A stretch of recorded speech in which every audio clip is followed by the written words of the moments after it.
থিওরিটা বুঝতে পারলে আপনার জীবন সহজ হয়ে যাবে। আল্লাহ বলছেন আমি জান্নাত বানিয়েছি গরুর জন্য, ছাগলের জন্য না মানুষের জন্য? ঠিক আছে, জান্নাতে যাবে কে? আমি কিছু প্রশ্ন করব, আপনার উত্তর দিবেন। মানুষের ভিতর দুই জাত, একটা মানুষ আর একটা অমানুষ। অমানুষ কখনো জান্নাতে যেতে, এই কথায় একমত আছেন তো সবাই? অমানুষ কখনো জান্নাতে যেতে, যতক্ষণ হার্ডে আওয়াজ আছে মানুষ মরা না জিন্দা। হার্ডের আওয়াজ আছে না নাই? এই আওয়াজের সাথে আল্লাহ নামের মিল আছে না নাই? এবার হাত নামান, আল্লাহ নামের মিল আছে না নাই? এবার টোটাল অঙ্কটা একটু মিলান। আওয়াজ আছে তুমি জিন্দা, আওয়াজ নাই তুমি মরা। আওয়াজটা কিসের? আল্লাহ নামের। এবার অর্থ দ্বারাই ইমাম গাজ্জালি বলে, বুঝো নাই বিষয়টা এখনো? তোমার দেহে যতক্ষণ আল্লাহ নামের জিকির চলবে তুমি জিন্দা থাকবা, জিন্দা থাকবা, জিন্দা থাকবা।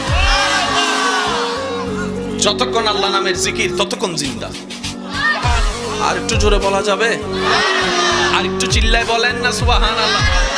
এবার সেই নামটা একটু সবাই মিলে একই আওয়াজে, কারো যেন জবান চুপ করে না থাকে, ইমানে আওয়াজে জিকিরটা চলবে। আল্লাহ আল্লাহ আল্লাহ আল্লাহ।